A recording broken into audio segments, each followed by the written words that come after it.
Apulia हिता जो असे जागता धन्य माता पिता तयाची या कुळी कन्या पुत्र होती जे सात्विका तयाचा हरी कवाटे देवा गीता भागवत करीती श्रवण अखंड चिंतन विठोबाचे कुळी कन्या पुत्र होती जे सात्विका तयाचा हरी कवाटे देवा तुका म्हणे मज घड त्यांची सेवा परी माझ्या दैवा पार नाही कुळी कन्या पुत्र होती जे सात्विक तयाचा हरी कवाटे देवा विठ्ठला विठ्ठल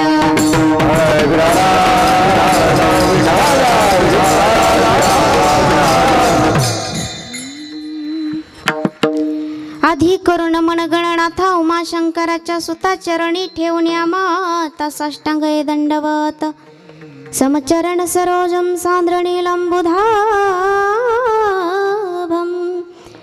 जगनन्यतपानीं मंडनं मंडनाना तरुण तुलसीमाला कंजरं कंजनीत्रं सदय धवलहासं विठ्ठलं चिंतया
करू प्रथम नमन दुसरे चरण संतांची त्यांच्या कृपादाने कथेचा विस्तारू बाबाजी सद्गुरु दास तुका कलावज्ञ ज्योधरार्थावतारम कलांकांक तेजोदिका मोदी वक्त्रम खलानिश बाधा पुनोधात दीक्षम समाधिस्थ मूर्तिं भजे ज्ञानदेवम ओम नमो ज्ञानेश्वरा करुणाकरा दयाळा तुमचा अनुग्रह लाधलो पावन झालो चराचरी मस्तक हे पायावरी या वारकरी संतांच्या जयांचे केले स्मरण होय सकळ विद्येचे अधिकरण तेची वंदू श्री चरण श्री गुरूंचे ते नमस्कारोनी आता मज हृदय सद्गुरु जेने तारेला हा संसार पुरू म्हणून विशेष अत्याधुर विवेकावरे ज्या ज्या स्थळी हे म्हण जाय माझे त्या त्या स्थळी हे निज रूप तुझे मी ठेवितो मस्तक ज्या ठिकाणी तेथे तुझे सद्गुरु पाय दोन्ही नमो जन्मभूमी जिथे जन्मले मी नमो कर्मभूमी जिथे वाढले मी नमो अलंकापूर भूमी जिथे ज्ञान पावन झाले मी नमो महाराष्ट्र भूमी जिच्यासाठी हो आम्ही कामे विठ्ठला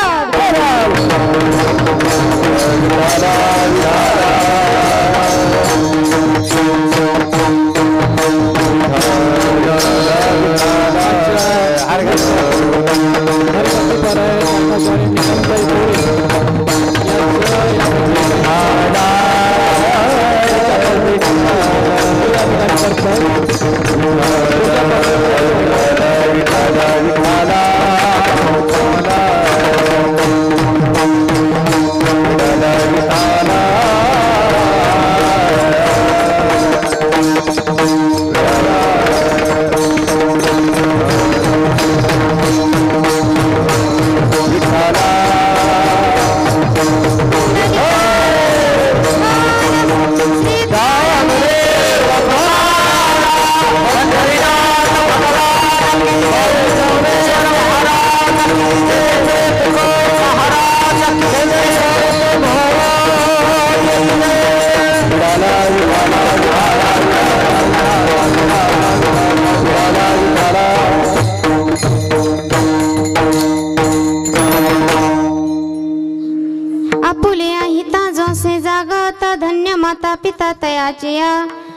पुत्र होती जे सात्विक तयाचा हरी कवाटे देवा प्रस्तुत.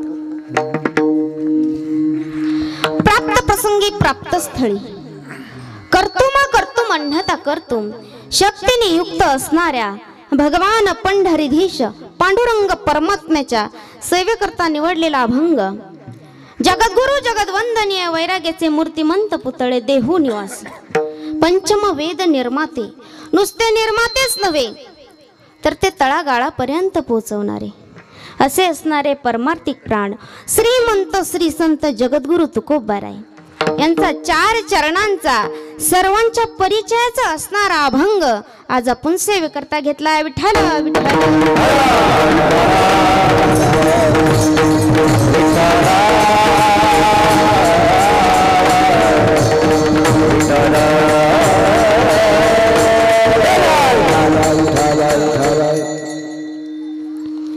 अभंगाच्या भावार्थाकडे वळण्यापूर्वी अल्पसा परिहार तो म्हणजे असा. पवित्रनम पवित्र अखंड हरिनाम सप्ताह, ज्ञानेश्वरी पारायण व दिव्य भागवत कथा ज्ञान योग सोहळा बनसारोळा या गावामध्ये चालत असलेला अखंड हरिनाम सप्ताह, तसेच आपले भागवताचार्य असणाऱ्या सौ हरिभक्त पारायण आशाताई राऊत आणि व्यासपीठ चालक हबप मीराताई शिंदे आळंदीकर खूप गोड असं या ठिकाणी सुंदर असं नियोजन आहे.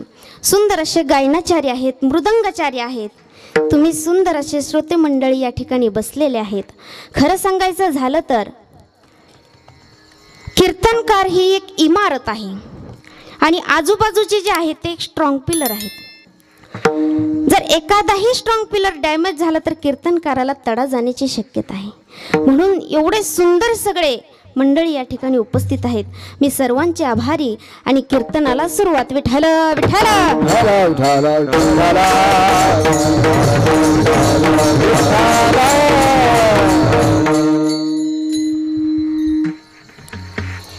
हा जो अभंग घेतला आहे तो जगद्गुरु तुकोबारायांचा आहे. या अभंगामध्ये जगद्गुरु तुकोबाराय सांगतात की बाबा हो, तुम्ही या संसारात या नरदेहात जन्माला आला आहात तर काय करा, हितासाठी जागे राहा. आता हिताचे 2 प्रकार सांगितले. पहिलं प्रेय आणि दुसरं श्रेय. जर प्रेयाच्या मार्गाने गेलात तर सुरुवातीला त्रास होईल, परंतु शेवट त्याचा गोड झाल्याशिवाय राहणार नाही. आणि जर श्रेयाच्या मार्गे गेलात तर काय होईल, पुढे अवघड यमदंड. कसा यमाचा दंड, मारिते तोडीते झोडीते निष्ठुर, यमाचे किंकर भोसांड. असा हा हिताचे प्रकार सांगितले आहेत. जर प्रेयाच्या मार्गाने गेला तर कल्याण झाल्याशिवाय राहणार नाही, म्हणून श्रेयाच्या मागे न जाता प्रेयाच्या मागे जावा. जगद्गुरु तुकोबाराय सांगतात बाबा हो, तुम्ही हितासाठी जागे राहा. आपुलिया हिता जो असे जागता, धन्य माता पिता तयाचिया. जो हितासाठी जागलाय त्याच्या माते पित्याला धन्यता दिले. धन्यता कुणाला दिली? माझ्या सुभद्रा मातेला धन्यता दिली. ज्यावेळेस ती गरोदर होती, डोहाळे लागलेले होते, भगवान श्रीकृष्णाला म्हणते की दादा भगवंत असं वाटतं हातामध्ये धनुष्य बाण घ्यावं आणि युद्ध करावं का, तर ते तिला लागलेले डोहाळे होते. भगवंताने सांगितलं अगं सुभद्रा तू धन्य आहेस, तू एका शूरवीराची पत्नी आहे, तू धन्य आहे. गर्भासी आवडे मातेचा डोहळा, गर्भासी आवडे मातेचा डोहळा, गर्भासी आवडे मातेचा डोहळा, गर्भासी आवडे मातेचा डोहळा.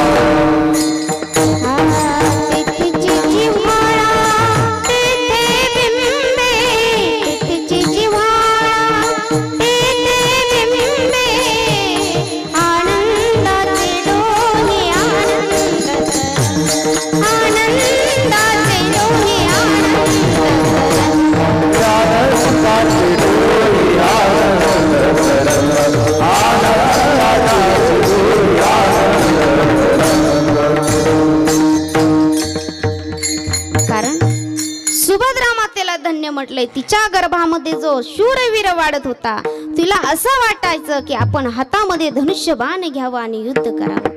भगवंताने सुभद्रा मातेला धन्य म्हटलं. धन्य कोणाला म्हटलं? माऊली ज्ञानोबरायांच्या आईला धन्य म्हटलं. का? ज्यावेळेस समाधी सोहळा त्या ठिकाणी भरलेला आहे, माऊली ज्ञानोबराय समाधी घेण्यासाठी निघाले आहेत. सर्व संत मंडळी त्या ठिकाणी जमलेले आहेत, परंतु माझे पांडुरंग परमात्मा रडत आहे. रुक्मिणी मातेने विचारलं की महाराज, अहो रडण्याचं कारण काय? या ठिकाणी अनेक संत मंडळी जन्माला आले, अनेक संत मंडळी त्यांचं कार्य करून निघून गेले, परंतु तुम्ही आज का रडत आहात? त्यावेळेस भगवंतांनी सांगितलं, अगं हा एकच योगी देखिला नाही, जो ज्ञान संजीवनी जाणत असे.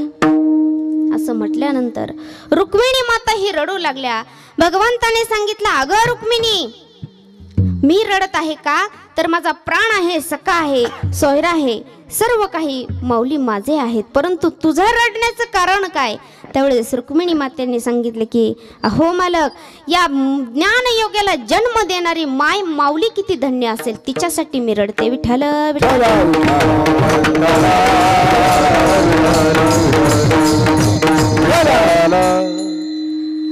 मग जगद्गुरु तुकोबाराय म्हणतात, बाबा हो, जो हितासाठी जागलाय त्याच्या मात्या पित्याला धन्यता दिले. नुसती धन्यताच दिली का? ठीक आहे, त्यांच्या मात्या पित्याला धन्यता दिले, परंतु त्यांच्या पोटी जर कन्या पुत्र सात्विक जन्माला आले तर त्यांचं कौतुक देवाला सुद्धा वाटतं. नुसतं कौतुकच वाटत नाही तर काय, जर त्या कोळी कन्या पुत्रांनी जे सात्विक जन्माला आले त्यांनी जर भागवताचं गीतेचं श्रवण जर केलं, त्यांचीच सेवा मला घडो तुकोबराय या अभंगात सांगतात. विठ्ठल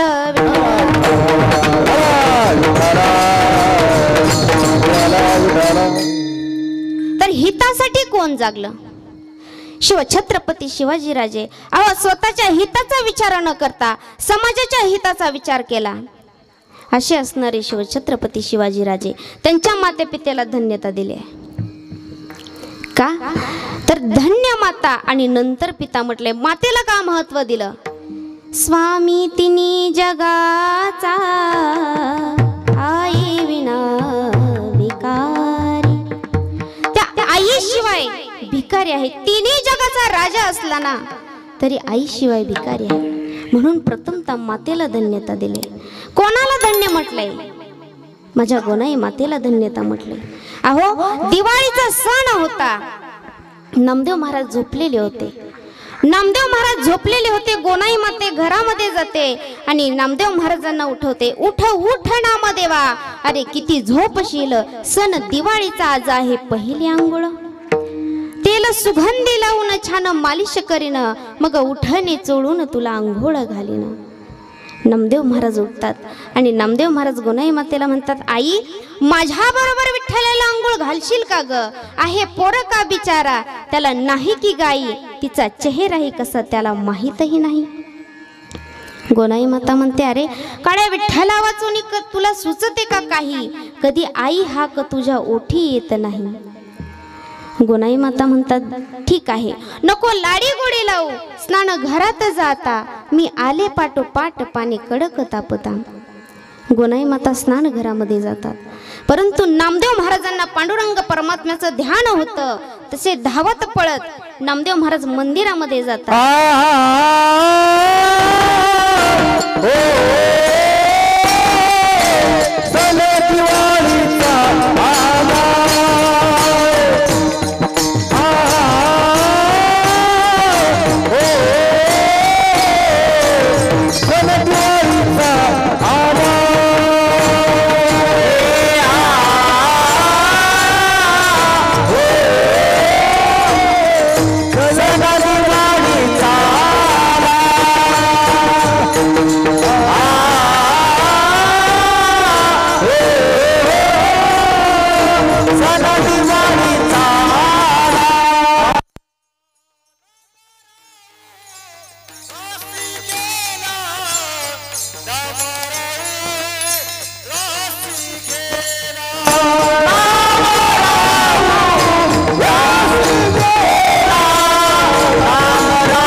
धावत पळत नामदेव महाराज पांडुरंग परमात्म्याकडे गेले आणि सांगतात, देवा आज दिवाळीचा सण आहे, पहिली आंघोळ आहे. सांगितलं, रे नामा मी जर तुझ्या बरोबर आलो तर माझ्या ठिकाणी कोण उभं राहणार? त्यावेळेस नामदेव महाराजांनी सांगितलं, एवढंच आहे ना, मी उभा राहतो. कारण नामदेव महाराजांना आईच्या हातून देवाला आंघोळ घालायची होती. संतांचा अधिकार तर बघा, देवाला उभा करण्याची ताकद संतांमध्ये. पांडुरंग परमात्मा घरी आले. गोनाई मातेला वाटलं कपडे काढले की नाही म्हणून हाक मारली. काढलीच का रे कपडे? हाक गोनाईची आली. तशी विठ्ठलाने वस्त्र काढण्यास सुरुवात केली. गोनाई माता स्नान घरामध्ये गेल्या. पांडुरंग भगवंताला पाहिलं आणि ओरडल्या, अरे विठा, कुठे आहे माझा नामा? बोल की रे विठ्या, तुला भरली काही व शब्द फुटे नसा झाला, अंगी कापर भरले. ब्रह्मांडाच्या नायकाला ब्रह्मांडच आठवलं. गोनाई मातेचा राग शांत झाला. पांडुरंग परमात्मा गोनाई मातेला म्हणतात की, माते, अगं नामाऐवजी मला आंघोळ घालशील तर विश्वातली पहिली भाग्यवान ठरशील. त्यावेळेस गोनाई मातेने सांगितलं, तुझ्या भक्तीने मला नको प्रसिद्धी, तुझ्या भक्तीने मला नको प्रसिद्धी, साऱ्या जगानं मला म्हणावं नाम याची गोनाई, नाम याची गोनाई. गोनाई मातेचा राग शांत झाला. गोनाई माता देवाला म्हणते, देवा तुझी आंघोळीची इच्छा पूर्ण करीन मी देवा. देव पण विसरूनी माझ्या पोटी जन्म घ्यावा. मातृत्वाचे मोठेपण देवालाही पटले. आईसाठी विठ्ठलाला लहान व्हावेसे वाटले, लहान व्हावेसे वाटले म्हणून धन्य माता. नंतर पिता विठ्ठल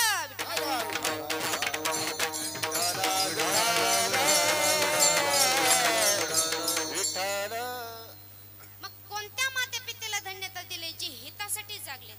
आता हित म्हणजे काय? हितासाठी जागा राहायचंय, पण हित कसं आहे?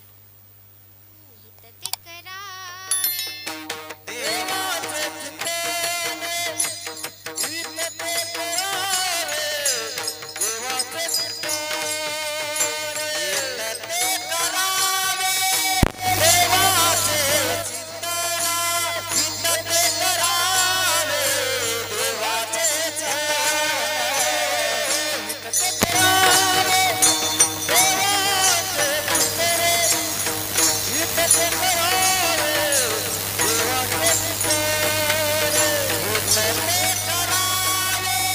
हित ते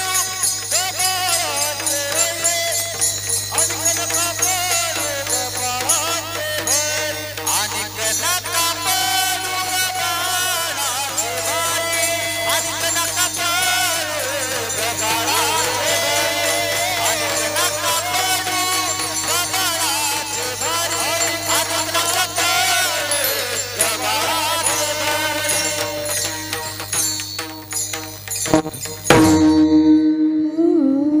हित ते करावे देवाचे भजन,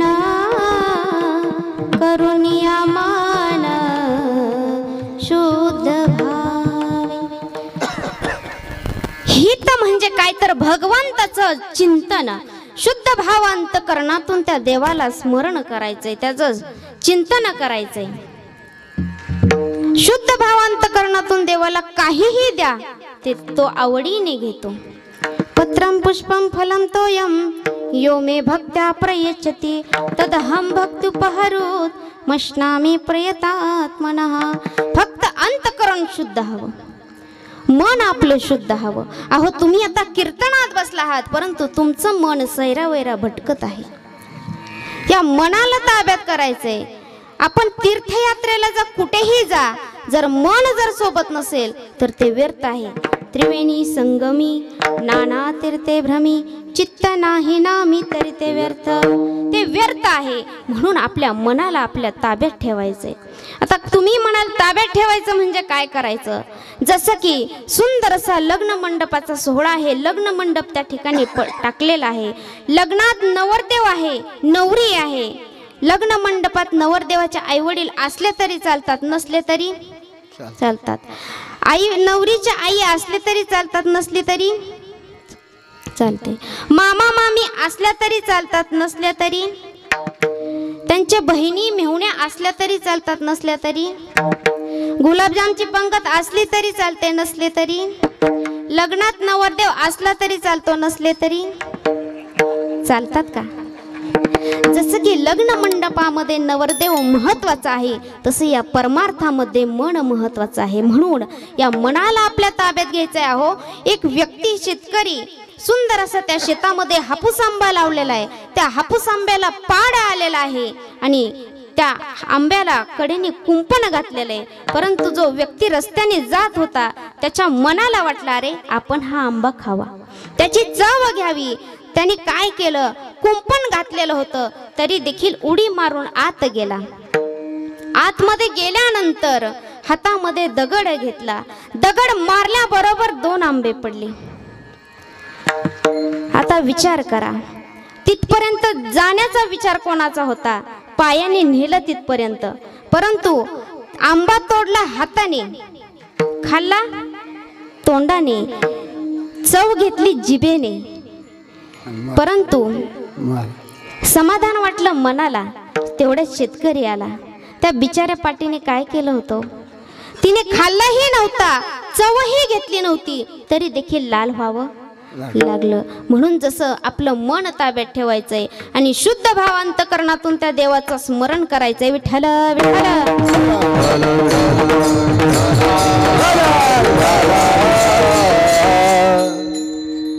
आता जे हितासाठी जगले त्याच्या माते पित्याला धन्यता दिली. कोण जागले हितासाठी? संत हितासाठी जागले. आणि संतच तुम्हा आम्हाला सांगतात की बाबा हो तुम्हाला हितासाठी जागायचंय तर काय करायचंय? हितासाठी कोण जागले? चिंतन करायचंय. कोणाचं चिंतन करायचंय? भगवान परमात्म्याचं नामस्मरण करायचंय. कसं करावं? माझ्या जनाबाई सारखं, माझ्या मीराबाई सारखं, माझ्या कानोपात्री सारखं. अहो कानोपात्र तुम्ही करार स्वहिता, आपुलाले तुम्ही करार स्वहिता, आपुलाले तुम्ही करार स्वहिता, आपुलाले तुम्ही करार स्वहिता. हे वाचे स्मराने राम राम, वाचे स्मराने राम राम, वाचे स्मराने राम राम. करार स्वहिता, आपुलाले तुम्ही करार स्वहिता, राम राम. हे वाचे स्मराने राम राम, वाचे स्मराने राम राम, आपुलाले तुम्ही करार स्वहिता, आपुलाले तुम्ही करार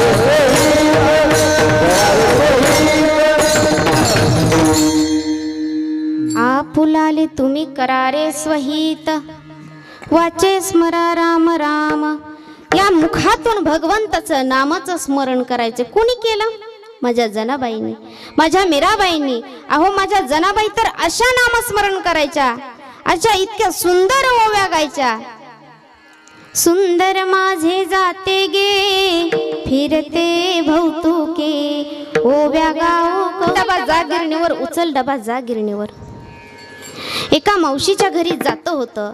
तिने जातं टाकलं आणि सुंदर अशा ओव्या म्हणू लागली. आंब्याचा ग आंबरस पाणी घालून केला नास, माझ्या गंगीला नवरा मिळाला गांजा खस. दुसरी ओवी म्हटली, वाटच्या वाट सरा, काय बघा तो वाड्याला, सोन्याचं कोलूप माझ्या बंधूच्या वाड्याला. आंब्याच्या झाडाखाली बंधू माझा दारू पाडी, पुणे मेलन लावली चाडी, आली पोलिसांची गाडी. तर अशा ओव्या म्हणावं का? शेजारी मुसलमान भाभी राहत होती. ती आली, ती म्हणाली, भाभी अब बहुत अच्छा गाना गाते हो, मुझे भी सिखा दो. मग ती हिंदू भाभी मुसलमान भाभीला शिकवते की इसको जाता बोलने का, इसको खुट्टा बोलने का, एक पाय आडवा करने का, एक पाय उभा करने का, और मेरे मागे मागे म्हणणे का. आता विचार करा, ज्यावेळेस दोन भाषा एकत्र येतात तेव्हा तिसऱ्या भाषेचा उगम होतो. मग ती हिंदू भाभी काय म्हणते, माझा बाहू मुंबईला गेला. त्या मुसलमान भाभीला काही म्हणता येत नाही. ती परत दुसरी ओवी म्हणते, माझा बाहू दिल्लीला गेला, तरी देखील तिला म्हणता येत नाही. परत तिसरी ओवी म्हणते, माझा बाहू बंसारोळला गेला. ती मुसलमान भाभी काय म्हणते, जिधर जिधर तेरा गया उधर उधर मेरा भी गया, विठ्ठल विठ्ठल.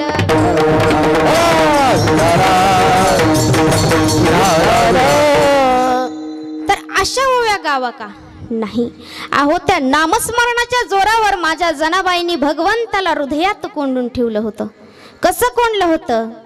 हृदय बंदी खान केला, आता विठ्ठल कोंडीला, हो धरीला पंढरीचा, धरीला पंढरीचा, धरीला धरीला पंढरीचा, धरीला पंढरीचा, धरीला पंढरीचा, धरीला धरीला पंढरीचा.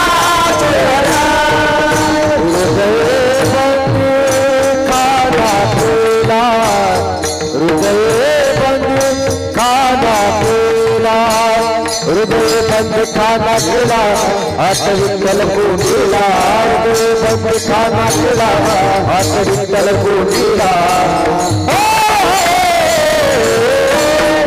धरीला पंढरीचा, धरीला पंढरीचा, धरीला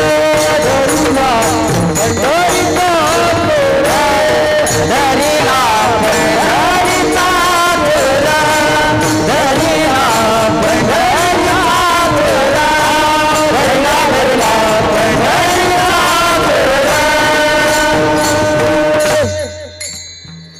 हृदय बंदी खान केला, आता विठ्ठल कोंडीला, हो धरीला पंढरीचा चोर.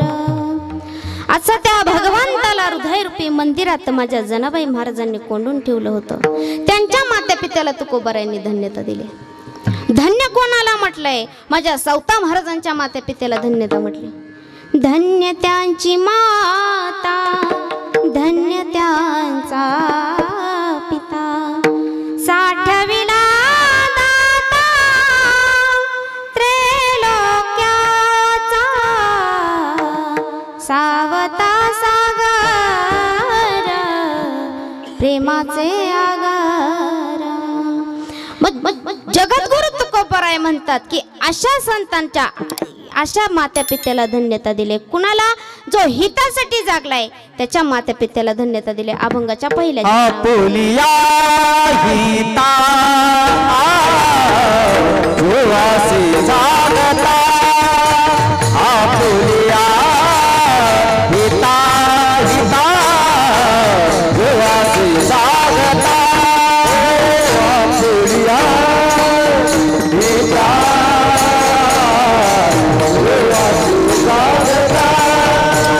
आपुलिया हिता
आपुलिया हिता आपुलिया हिता जो असे जागता धन्य माता पिता तयाची या. मग जे हितासाठी जागले त्याच्या माता पित्याला धन्यता दिले. एवढंच का, ज्यांच्या घरामध्ये कन्या पुत्र सात्विक जन्माला येतात ते देवाला आवडतात. आता कन्या पुत्र म्हणजे प्रथमतः कन्येला का मान दिला, पुत्राला का मान दिला, तर काही आईवडिलांचं दुर्दैव असं असतं की काही ठिकाणी मुलं सात्विक जन्माला येत नाहीत आणि काही ठिकाणी मुलं सात्विक जन्माला येतात. धन्य माता म्हटलं आहे का, कारण आई हितासाठी जागे आहे. किंबहुना धनुर्धरा जो मातेच्या येई उदरा तो मातेचा सोयरा केतुला पहा. माऊलीत म्हणतात, अरे जो आईच्या उदरातून येणारं बाळ आईला किती किती प्रिय असेल, तो हितासाठी जागलेला आहे. लेकुराचे हित वाहे माऊलीचे चित्त ऐसी कळवळ्याची जाती करी लाभावी न प्रीती, म्हणून धन्य माता म्हटलं आहे. मग ज्यांच्या घरामध्ये कन्यापुत्र सात्विक जन्माला येतात ते देवाला आवडतात. आता कन्येला महत्त्व दिलंय, पुत्राला महत्त्व दिलंय का, तर काही आईवडिलांचं दुर्दैव असं काही ठिकाणी पुत्र सात्विक जन्माला येत नाही आणि काही ठिकाणी सात्विक जन्माला येतात. आता उदाहरण सांगायचं झालं तर एक शेतकरी होता. त्या शेतकऱ्याने मुलाला लहानाचं मोठं केलं, जे काय हवं असेल ते सर्व काही पुरवलं, परंतु संस्कार देण्याचे कमी पडला. संस्कार देण्याचे कमी पडला. याने विचार केला, आता हा मोठा झाला आहे, एवढा मोठा झाला, परंतु याला वाईट नाद लागला, व्यसनाच्या आहारी गेला. वडिलांनी मरणाच्या अगोदर सांगितलं स्वतःच्या बायकोला की अगं मी मेल्यानंतर माझी जी अस्थी आहे ती काशीला निघून सोडायला सांग. मुलगा ठीक आहे म्हटला, पत्नीनेही ठीक आहे म्हणून सांगितलं. काही दिवसानंतर वडील मृत्युमुखी पडतात. वडील वारल्यानंतर जी अस्थी असते ते अस्थी घेऊन काशीला निघाला. परंतु काशीला जात असताना गावातील एक मित्र आला आणि म्हटला, अरे कुठे निघाला? हा म्हणला, काशीला चाललोय. कशाला तीर्थयात्रा करतो? तो म्हणला, तीर्थयात्रा करीत नाही तर माझ्या आई वडिलांची, माझ्या वडिलांची जी अस्थी आहे ती काशीला नेऊन सोडायची आहे आणि इथून जवळ आहे. असं म्हटल्यानंतर तो मित्र जो असतो तो सांगतो, अरे कशाला काशीला जातो, कुठल्या तरी वड्यामध्ये फेकून दे. असं म्हटल्यानंतर एक बाबा त्या ठिकाणी बसलेले असतात. त्या बाबाला हा मुलगा विचारतो की बाबा हा जो वडा आहे हा जो कुठं जातो? त्यावेळेस त्या बाबाने सांगितलं, हा जो वडा आहे तो पुढे काशीला जाऊन मिळतो. त्या मुलाने मागचा पुढचा विचार न करता ती अस्थी त्या वड्यामध्ये फेकली आणि निघून गेला. रात्री आईच्या स्वप्नामध्ये बाबा आले आणि सांगितलं, अगं माझी अस्थी काशीला नाही तर या वड्यामध्ये फेकली आहे. असं म्हटल्यावर सकाळी उठल्यानंतर ती आई त्या मुलाला म्हणते की बाळा, अरे तुला तुझ्या वडिलांची अस्थी काशीला नेऊन टाकायला सांगितलेली, परंतु ओढ्यामध्ये फेकली. त्यावेळेस बाळाने उत्तर दिलं, आई हे सगळं तुला सांगितलं कुणी? त्यावेळेस आई सांगते, अरे माझ्या स्वप्नामध्ये रात्री तुझे बाबा आले होते आणि त्यांनी हे सगळं सांगितलं. त्यावेळेस तो मुलगा काय म्हणतो पहा, आई अगं थोड्या वेळ तर थोड्या अंतरावर तर काशी होती, जर परत येण्यापेक्षा पुढे जाऊन पोहोचलो म्हणून जर बाबांनी तुला सांगितलं असतं तर तुझ्या मनाला समाधान वाटलं नसतं का? परंतु इथेच टाकली म्हणून सांगितलं. काही आईवडिलांचं दुर्दैव असं असतं. या ठिकाणी पुत्राचे 4 प्रकार सांगितले आहेत. पहिलं म्हणजे उत्तम पुत्र, जो वडिलांच्या मनामध्ये काय आहे हा जाणून काम करतो तो उत्तम पुत्र. दुसरा जो सांगितला आहे मध्यम, जो वडिलांनी सांगितल्यानंतर काम करतो परंतु नाखुशीने. एक व्यक्ती, एक वडील काय करतात, त्या मुलाला काम सांगतात की बाळा मी आता लांबच्या प्रवासाला जाणार आहे तर तू काय कर, ही जी इस्टेट प्रॉपर्टी आहे हे सगळं तू घेऊन टाक, परंतु माझी 3 कामे कर. आता मुलगा तयार झाला. इस्टेट प्रॉपर्टी कुणाला नको? मुलांनी हो म्हटलं. त्या बाबांनी सांगितलं की बाळा रोज सकाळी उठल्यानंतर देवपूजा करायची. बाबा एवढंच का? नाही, दुसरी गोष्ट म्हणजे सकाळ संध्याकाळ हरिपाठ वाचायचा आणि आषाढी कार्तिकी पंढरीची वारी करायची. असं म्हटल्यानंतर मुलगा तयार झाला. रोज सकाळी उठायचा, देवपूजा करायचा. जर मित्राने विचारलं, का रे बाळा तू काय करत होता, तर हा म्हणतो, मी देवाच्या डोंबल्यावर पाणी घालतोय. जर एखाद्याने विचारलं, का रे सकाळपासून घरामध्ये काय वाचत होता, तर हा म्हणतो, ते तुकोबारायांनी का ज्ञानोबारायांनी हरिपाठ लिहिलाय ना, तो वाचत होतो. जर एखाद्याने विचारलं, 2-3 दिवस दिसला नाही, कुठे गेला होता, तर हा म्हणतो, आलो पंढरपूरला हेलपाटे घालून, विठ्ठल विठ्ठल.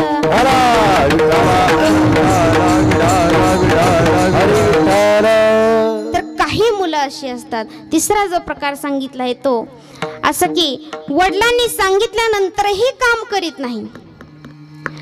एका बाळाला सांगितलं, बाळा जा जा शेजारच्या काकाला बोलवून आण.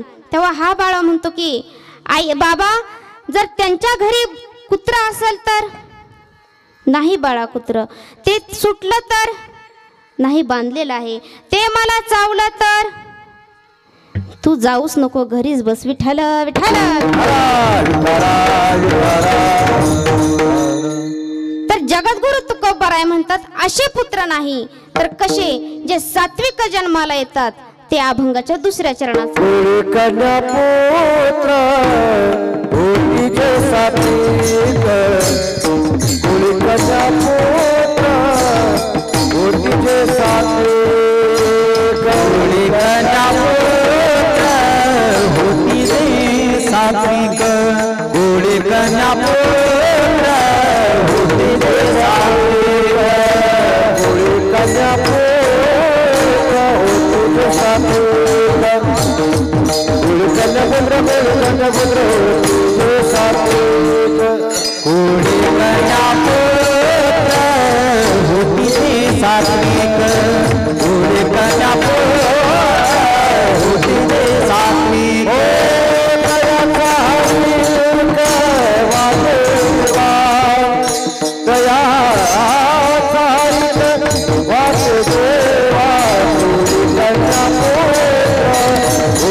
होती जे सात्विक, तयाचा हरिक वाटे देवा. मग ज्यांच्या घरामध्ये कन्या पुत्र सात्विक जन्माला येतात ते देवाला आवडतात.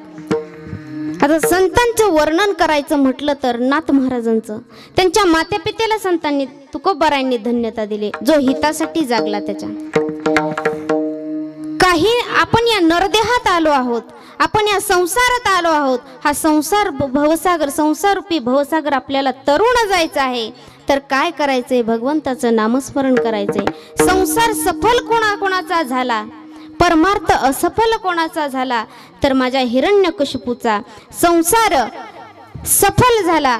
तिन्ही ताळामध्ये त्याचा हाहाकार माजलेला होता, परंतु परमार्थ मात्र असफल झाला. परमार्थ सफल कोणाचा झाला, तर माझ्या जगद्गुरु तुकोबारायांचा. हो, ज्यावेळेस जगद्गुरु तुकोबारायांच्या घरी पितरांचं जेवण होतं आणि पत्नीने सांगितलं की अहो मालक, ही पिशवी घ्या आणि तुम्ही बाजार करून आणा, जे काही असेल ते साहित्य घेऊन या, म्हणजे आपण पितर जेवू घालू. जगद्गुरु तुकोबारायांनी पिशवी घेतली आणि बाजार करण्यासाठी निघाले. परंतु जात असताना शेतामध्ये काही लोक गहू काढत होते आणि तुकोबारायांना सांगितलं की तुकाराम महाराज इकडे या, हा थोडा गहू काढू लागा. तुम्ही जर गहू काढू लागलात तर एक पेंडी तुम्हाला घेऊन देतो.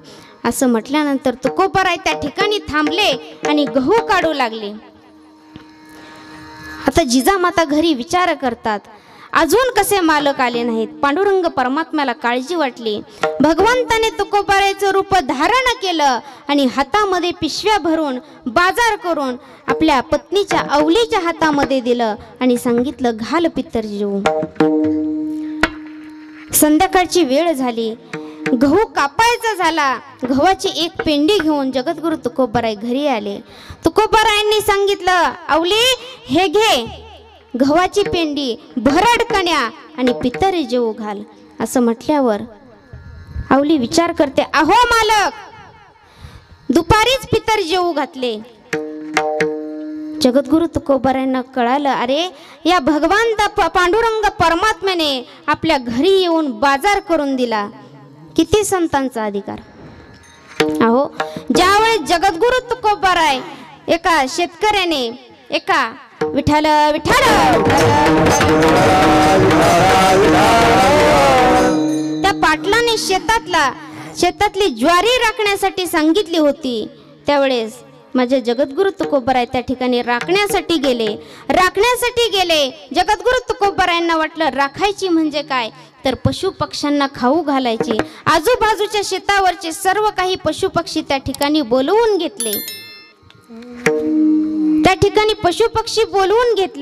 सर्व चिमणी पाखरं त्या ठिकाणी धान्य खाऊ लागली आणि खाऊन झाल्यावर पाणी प्यावं कशात म्हणून झाडाला मडके बांधली. त्या मडक्यामध्ये पाणी भरून ठेवलं.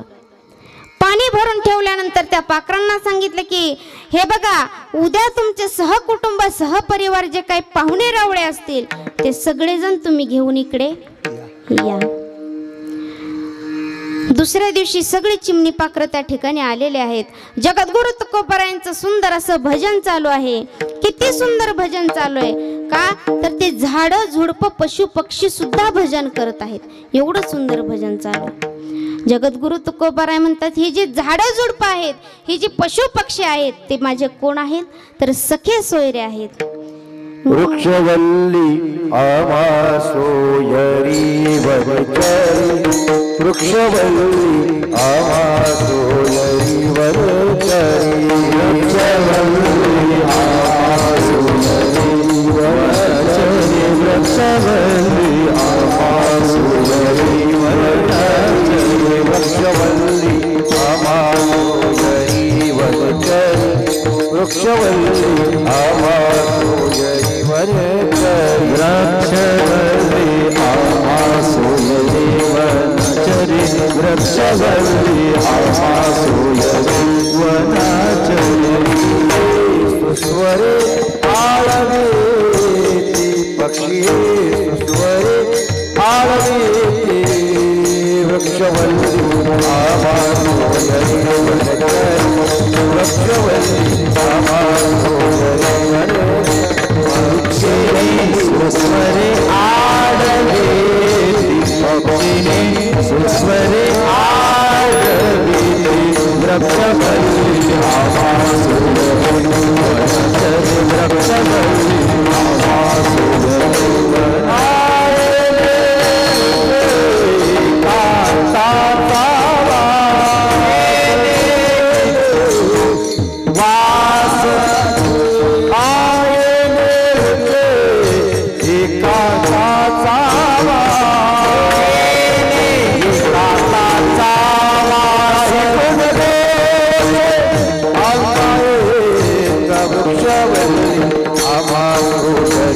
वनचरी, वृक्षवल्ली आम्हा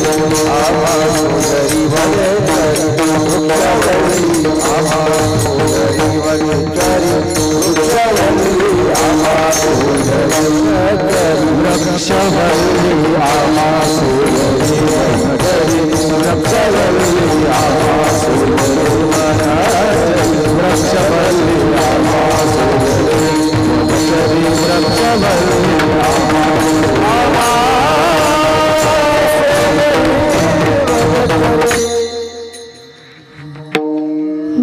वृक्षवल्ली आम्हा सोयरे वनचारी, वृक्षवल्ली आम्हा सोयरे वनचारी, पक्षिणी सुस्वरे आळवेती. इतकं इतकं सुंदर असं भजन पशु पक्षी पाखरे सुद्धा त्या ठिकाणी करू लागली. एवढा संतांचा अधिकार. जगद्गुरु तुकोबाराय सांगतात, अरे जो हितासाठी जागलाय त्याने नामस्मरण करा, स्वतःही करा, इतरांनाही करू द्या. स्वतःही करा, इतरांनाही करू द्या. इतरांकडून सुद्धा करून घ्या. कसं घ्या? जसं मी केलं. सेवितो हार वाटितो अनिका, घ्या रे हो नका राणा भारी, विटेवरी ज्यांची पाहुले समान. जसं मी सर्वांना नामस्मरण करण्याला भाग पाडलं तसं तुम्ही देखील करा. एक साधू महाराज होते. साधू महाराज ज्या आश्रमामध्ये राहत होते त्या आश्रमाच्या बाजूला लहान मुलांची शाळा होती. लहान मुलांची शाळा होती. त्या रस्त्याने लहान मुलं रोज सकाळी शाळेत यायची जायची. एक दिवशी त्या साधू महाराजांनी त्या सर्व मुलांना जवळ बोलवलं आणि सांगितलं, बाळांनो, मी रोज तुम्हाला चॉकलेट बिस्किट देत जाईल, परंतु तुम्ही नामस्मरण करा, राम म्हणा, भगवंताचं स्मरण करा. असं म्हटल्यानंतर आता लहान मुलांना चॉकलेट बिस्किट कोणाला नको. सगळी मुलं तयार झाली. संध्याकाळच्या वेळेला 4-5 वाजता शाळा सुटल्यानंतर साधू महाराजांनी प्रत्येकाला चॉकलेट दिली आणि ते मुलं हे रामा म्हणून पळू लागली. त्या साधू महाराजांच्या डोळ्यातून अश्रू येऊ लागले. साधू महाराज मनामध्ये विचार करतात, देवा, हे जे अश्रू आहेत, हे जे डोळ्यातलं पाणी आहे, हे ते मला चिडवतात किंवा ते मला हाक मारतात याचं नाही, तर त्यांच्या मुखातून नामस्मरण घडत आहे याचं मला कौतुक वाटतंय. म्हणून जो हितासाठी जागलाय त्याच्या मात्या पित्याला धन्यता दिलंय.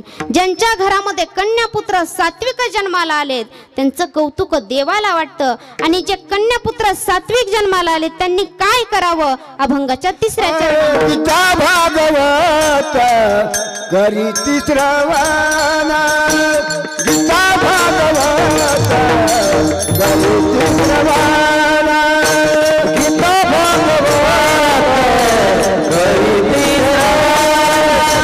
गीता भागवत करीती श्रवणा, गीता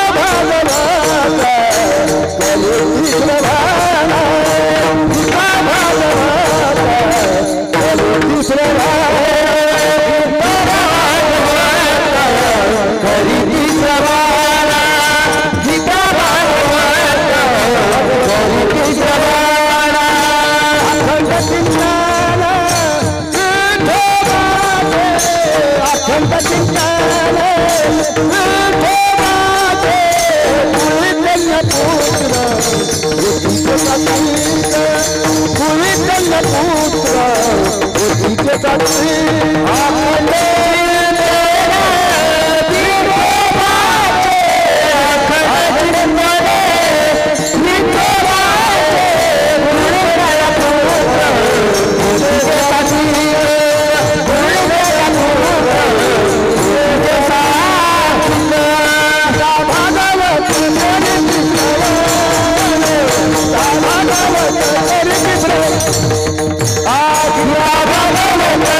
गीता भागवत करीती श्रवण, अखंड चिंतन विठोबाचे, कुळी कन्या पुत्र होती जे सात्विक तयाचा हरिक वाटे देवा विठ्ठल.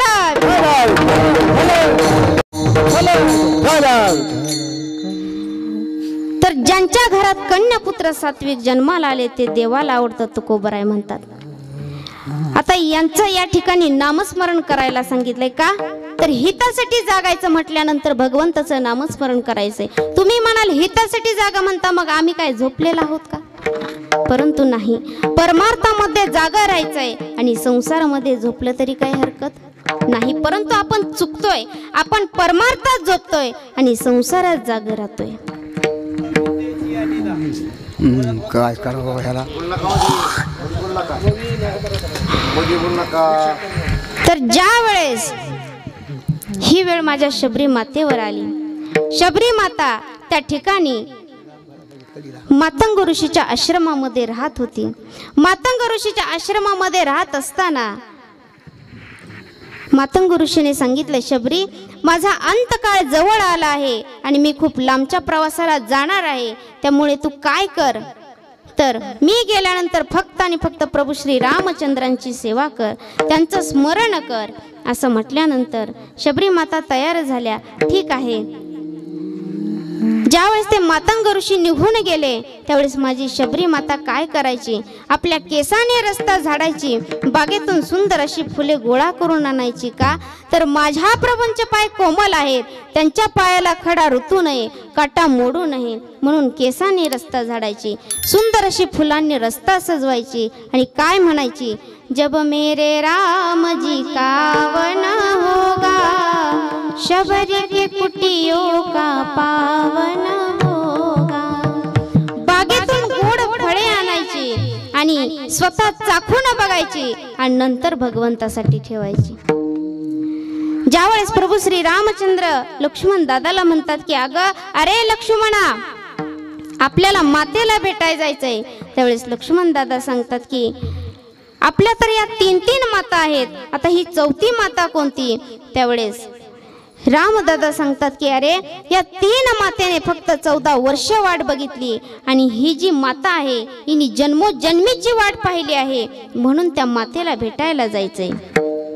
असं म्हटल्यानंतर त्या ठिकाणी गेल्यानंतर प्रभू श्री रामचंद्र त्या शबरी मातेच्या कुटीमध्ये जातात आणि पाहतात तर शबरी मातेचं भजन चालू असतं. श्रीराम राम जय जय राम, श्रीराम राम जय जय राम.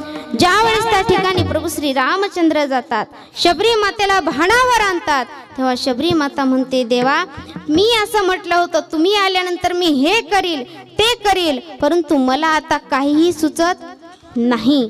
मग असं म्हटल्यानंतर प्रभू म्हणतात की माते, आतापर्यंत सर्व काही तूच केलं, आता इथून पुढे आम्हाला करू दे. शबरी मातेची तीर्थ ज्योत आपली प्राशन करून घेतात प्रभू श्री रामचंद्र आणि मोक्षाची प्राप्ती करून देतात. का? तर जगद्गुरु तुकोबाराय म्हणतात, अशा माते पित्याला धन्यता आणि त्यांच्या घरामध्ये कन्यापुत्र सात्विक जन्माला येतात, ते देवाला आवडतात. नुसतं एवढंच नाही, गीतेचा अखंड आणि भागवताचं श्रवण करायचंय. जगद्गुरु तुकोबाराय म्हणतात, बाबा हो, राम अवतारात आम्ही वानरे होतो, कृष्ण अवतारात गाई गोपाळ होतो, हरी अवतारात पंढरीचे वारकरी झालो आहोत, म्हणून वारकरी संप्रदायाच्या नियमानुसार सुंदर असं भजन करू. विठोबा रखुमाई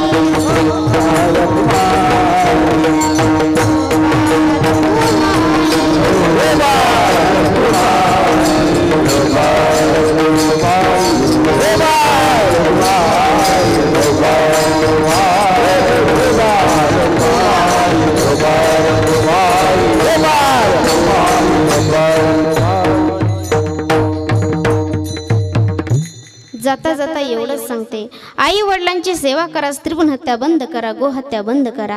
आई ही आई असते, नसते सांभाळणारी बाई, असल्यावर कळत नाही आणि नसल्यावर मिळत नाही, अशी ती आई असते. अहो, एकदा डोंगराआड गेलेला सूर्य पुन्हा दिसतो, परंतु मातीआड गेलेले आई वडील पुन्हा दिसत नाही. म्हणून जोपर्यंत आहे तोपर्यंत आई वडिलांची सेवा करा. त्या आई वडिलांनी आपल्यासाठी काय केलं नाही? आई माझी मायेचा सागर, दिला तिने जीवनाला कार, तडपत्या उन्हात नरखरकत्या रानात, राहिली समाजासाठी तू ग कष्टाच्या घामात कधी मिळेल मुठभर घास, कधी घडेल तुला उपवास, ओल्या मातीतून चालताना तुडविले काट्याचे फासाई माझी मायेचा सागर दिला तिने जीवनाला कार. म्हणून जोपर्यंत आहे तोपर्यंत आई वडिलांची सेवा करा. अहो, लहान अशी चैताली होती. ज्यावेळेस तिचे आई वडील लहानपणी तिला सोडून जातात, चैताली लहानाची मोठी होऊ लागली. परंतु काका काकूच्या घरी काका काकूंनी लहानपणाची मोठी केली आणि मोठी झाल्यानंतर लग्न करायची ही प्रत्येक ठिकाणी पद्धत आहे. ज्यावेळेस मुलगी शहाणी होते त्यावेळेस तिचं विवाह करून तिला सासरी पाठवलं जातं. आणि सासरी पाठवलं, एवढी हुशार होती, शाळेला पहिला नंबर आणायची. परंतु काका काकूंनी तिचा विवाह केला. लग्न झाल्यानंतर सासरचे लोक हवी तशी चांगली मिळाली नाहीत. ज्यावेळेस ती घरी आले त्यावेळेस ती काका काकूंना सांगते की काका, आहोत माझे सासरचे लोक खूप वाईट आहेत, मला त्रास देतात, मला काही जायचं नाही. परंतु काका काकू सांगतात, बाळा, ज्या घरी दिलं तेच घर माहेर आणि तेच घर सासर असतं. असं म्हटल्यावर चैताली त्या ठिकाणी जाते. 3-4 दिवसानंतर फोन येतो की काका, तुमची चैताली 99% भाजलेली आहे आणि अशा या ठिकाणी हॉस्पिटलमध्ये ॲडमिट केले. असं म्हटल्यानंतर ते काका काकू त्या हॉस्पिटलमध्ये जातात आणि पाहतात तर काय, अरे त्या कॉटवर तिला झोपवलेलं आहे, ती रडत आहे. आई, आई, तू मला का सोडून गेलीस? तुझ्या सोबत मला का नेलं नाही?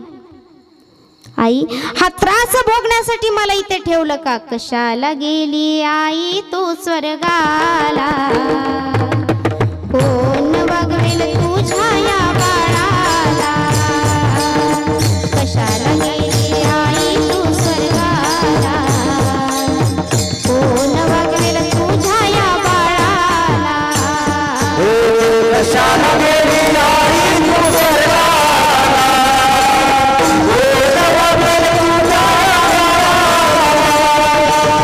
कशाला गेली आई तू स्वर्गाला,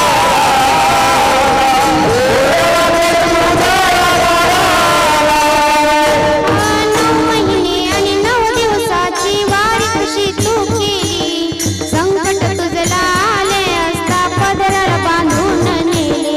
9 महिने आणि 9 दिवसाची वारी कशी तू केली, संकट तुझला आले असता पदराला बांधून नेले. सोडून गेली आई तू लडक्याला, कोण वागवेल तुझ्या या बाळाला? कशाला गेली आई तू स्वर्गाला, कोण वागवेल तुझ्या या बाळाला? कशाला गेली आई तू स्वर्गाला,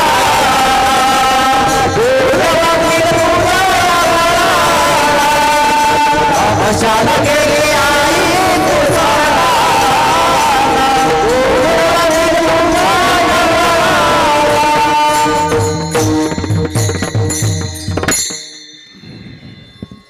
त्या आईला ती मुलगी ती चैताली सांगते, काका, अहो, जो मला त्रास झाला तो माझ्या मुलीला काही देऊ नका. म्हणून जोपर्यंत आई वडील आहे तोपर्यंत सेवा करा. एक लहान बाळू होता, त्याची आई ज्यावेळेस मृत्युमुखी पडली, वडिलांनी त्याच्यासाठी दुसरी आई आणली. दुसरी आई आणल्यानंतर ती दुसरी आई हवी तेवढे लाड करीत नव्हती. मग एक दिवशी तर बाळूला सांगतात की, बाळू, मला तुझ्या वडिलांसोबत बाहेर जायचंय, या साडीला इस्त्री कर. असं म्हटल्यानंतर बाळू इस्त्री करू लागतो. परंतु जो शेजारचा मित्र असतो तो शाळेतून परत आलेला असतो आणि तो मित्र सांगतो की, बाळू, आज सरांनी हा शाळेत अभ्यास सांगितला आहे. असं म्हटल्यानंतर बाळू काय करतो, जो इस्त्री असते ती तशीच उभी करण्याऐवजी त्या साडीवर ठेवली जाते आणि मित्राने हाक मारली म्हणून धावत जातो. तोपर्यंत इकडे साडी जळून जाते. जळालेल्या साडीचा वास आईच्या नाकापर्यंत जातो. तशी आई धावत येते, अरे बाळा, तुला एक काम नीट करायला सांगितलं होतं, तेही करता येत नाही. असं म्हटल्यानंतर बाळू आईला म्हणतो, आई चुकलं माझं, मला माफ कर. तरी देखील ती आई सांगते, बाळा खाली वाग. त्याला वाटतं एखादा धपाटा देईल, परंतु नाही. ती लाल बुंद तापलेली स्त्री त्या बाळूच्या पाठीवर ठेवली जाते. तसा बाळू ओरडतो, आई तू मला का सोडून गेलीस? वडील कामावून घरी आल्यानंतर बाळूला जवळ घेतात आणि विचारतात, बाळू अरे तुला तुझी पहिली आई जास्त जीव लावायची की दुसरी आई? त्यावेळेस बाळूने सांगितलं, बाबा पहिली आई खोटं बोलायची आणि दुसरी आई खरं बोलते. पहिली आई खोटं का बोलायची? बाबा मला नीट बोलताही येत नव्हतं, तरी देखील ती मला काय हवं काय नाही ती ओळखून मला जेवायला द्यायची. माऊली सांगतात, बालक बोबडा बोली का वाकुडा विचुका पावली, ते चोज करुणी माऊली रिजे जेवी. बाबा मी कितीही लांब खेळायला गेलेलो असलो तरी देखील थोड्या वेळाने का होईना पण माझ्या पाठीमागे येऊन मला 2 घास का होईना भरवीत होती बाबा. पण आज ही जी आई आहे ही आई खरं बोलते बाबा. आज 3 दिवस झालं माझ्या पोटामध्ये अन्नाचा कण नाही बाबा. असं म्हटल्यानंतर त्या बापाच्या डोळ्यातून अश्रू येतात आणि तो बाप ढसाढसा रडतो. त्या बाळूला स्वतःच्या हाताने घास भरवतो. म्हणून जोपर्यंत आहे तोपर्यंत आई वडिलांची सेवा करा. एकदा डोंगराआड गेलेला सूर्य पुन्हा दिसतो, परंतु मातीआड गेलेले आई वडील पुन्हा दिसत नाही. प्रत्येकाने आईचं गोडवं गायलं. साधू संतांनी देखील धन्य माताच म्हटलं आहे, परंतु पित्याचं काय? काहींनी बाप तर रेकटला हो. मारझोड करणारा तापट व्यसनी, परंतु चांगल्या बापाबद्दल काय? घरामध्ये जर अन्न नसेल तर बाप स्वतः उपाशी राहतो, परंतु मुलांना कुठल्याही गोष्टीची कमतरता भासू देत नाही असा तो बाप असतो. कुठल्याही परीक्षेचा निकाल लागला की आई जवळची वाटते का, तर ती चटकन पापा घेते, परंतु मागच्या दारातून पेड्याचा बॉक्स आणणारा बाप आपण सहज विसरून जातो. त्या बापाने आपल्यासाठी काय केलं नाही? अहो बाप कसा आहे? बाप स्वाभिमानी बाळा, बाप स्वाभिमानी कणा, त्याच्या हृदयात सुद्धा लाजाळूची संवेदना.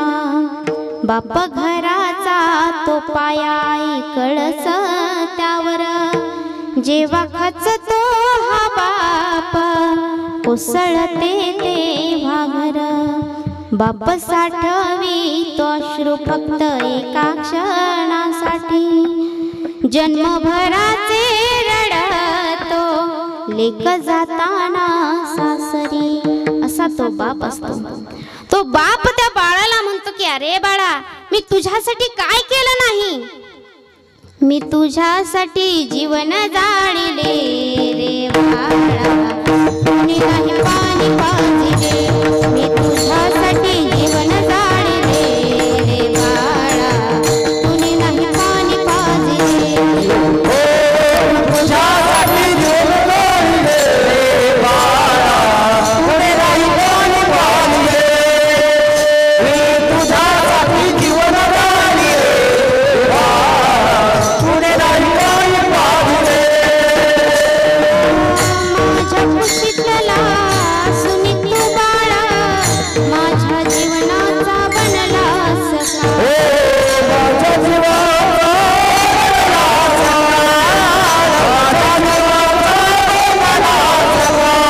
तुझ्यासाठी डोळे झाकले रे बाळा, कुणी नाही पाणी पाजले.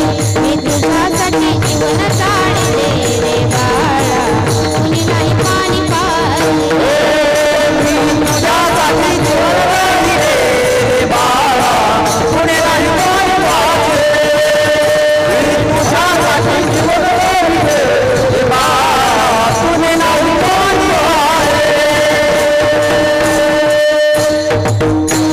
त्या आई वडिलांनी आपल्यासाठी काय केलं नाही हो? अहो एक नवीन जोडपं होतं, लग्न झालेलं, परंतु बरेच वर्षानंतर त्या शेतकऱ्याला मुलगा होतो. मुलगा झाल्यानंतर पत्नी हॉस्पिटल मधनं फोन करते, मालक तुम्हाला मुलगा झाला आहे. एवढा आनंद होतो, एवढा आनंद होतो. अरे एवढा आनंद झालाय आणि आनंदाच्या भरामध्ये तो निघालाय.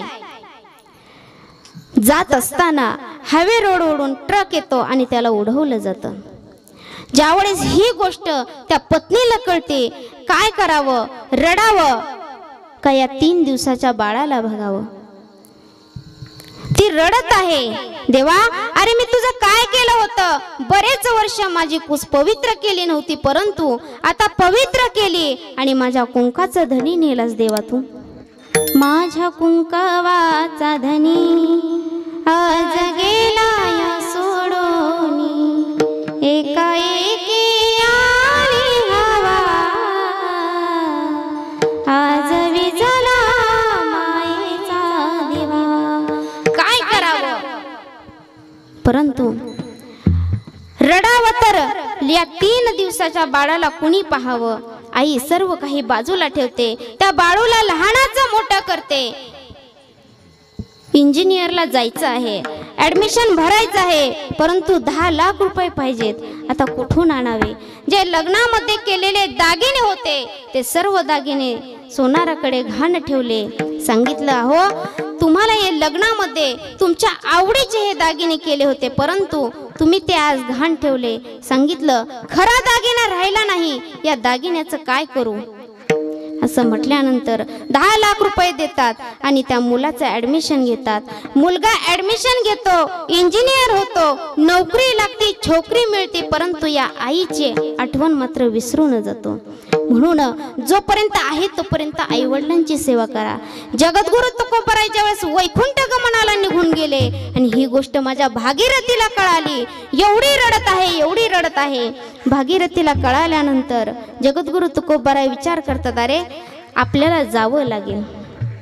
कोणीही समजवत आहे, परंतु समजत नाही, आपल्याला जावं लागेल. माझे तुकोबराय निळोबरायांसाठी आणि भागीरथीसाठी वैकुंठातून परत आले. जगद्गुरु तुकोबराय परत आले आणि ही ज्यावेळेस भागीरथीने पाहिलं, भागीरथीला एवढा आनंद झाला, अरे पहिल्यांदा आपले बाबा आपल्या घरी आले आहेत. एवढी रडत होती. बाबा गेले कोण्या गावा, बाबा गेले कोण्या गावा, भागीरथी कारी धावा, बाबा गेले कोण्या गावा. बाबा कुठल्या गावाला गेले. ज्यावेळेस भागीरथीने पाहिलं की आपले बाबा परत आले, काय करावं काय नाही, काय करावं काय नाही सुचेना झालं. घरामध्ये शेवया होत्या, शेवयाचा भात शिजायला घातला, परंतु दूध आणायसाठी गेले. गावामध्ये कुणीही दूध दिलं नाही. माझ्या जगद्गुरु तुकोबरायांनी वेल्लेश्वराचं दर्शन घेतलं आणि त्याच्या नंदीतून दूध काढलं. एवढा संतांचा अधिकार. म्हणून जोपर्यंत आहे तोपर्यंत आई वडिलांची सेवा करा.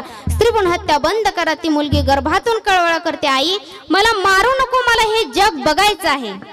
9 महिने 9 दिवसाने झाली जग बघण्याची घाई, वंशाच्या दिव्या पायी नको पंथी विजवू आई. उद्या तुझ्या गर्भाची चाचणी होणार गा, मुलगी आहे म्हणून सारे नाक मुरडणार ग. माझ्या चिमुकल्या कानाला तुझी कुजबुज ऐकूये, वंशाच्या दिव्या पायी नको पंथी विजवू आई. म्हणून जोपर्यंत आहे तोपर्यंत आई वडिलांची सेवा करा. स्त्रीभ्रूण हत्या बंद करा, गोहत्या बंद करा. जगद्गुरु तुकोबराय सांगतात, बाबा हो या नरदेहात आलात तर काय करा, हितासाठी जागा राहा.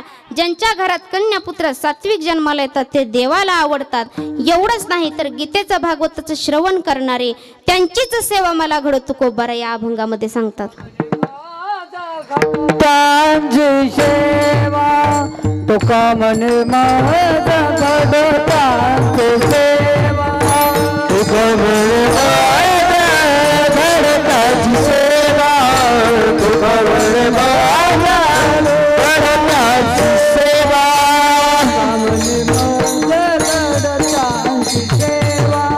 तुका मन माझा घडताची सेवा, तुका मन माझा घडताची सेवा, तुका मन माझा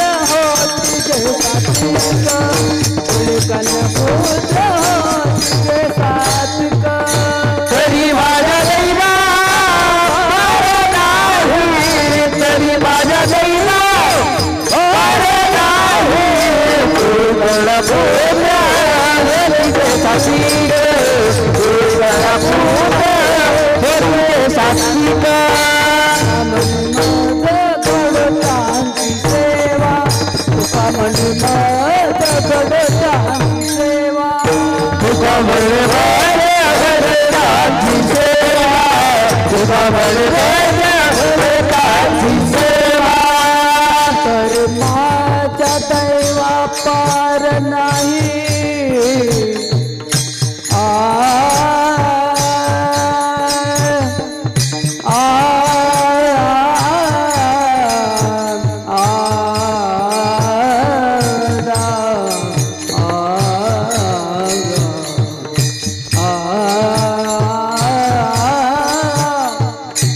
तरी माझ्या दैवा पार नाही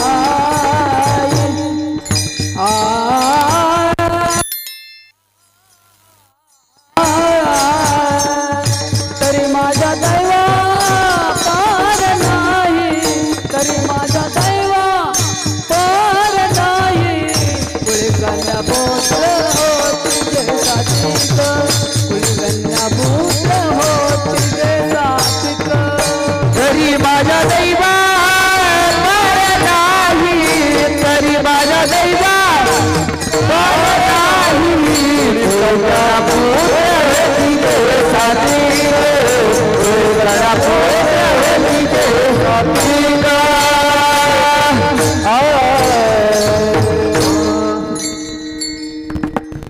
या ठिकाणी असणारे टाळकरी असतील, मृदंगचारी असतील, गायनाचारी असतील, सर्वांसाठी जोरदार टाळ्या वाजवा. सर्वांनीच खूप गोड साथ दिली. मी सर्वांचे आभारी. झालेली सेवा भगवंताच्या चरणी अर्पण करून सेवेला पूर्णविराम. ज्ञानेश्वर माऊली ज्ञानराज माऊली ज्ञानेश्वर माऊली ज्ञानराज माऊली ज्ञानेश्वर माऊली ज्ञानेश्वर माऊली ज्ञानेश्वर माऊली म्हणा चाल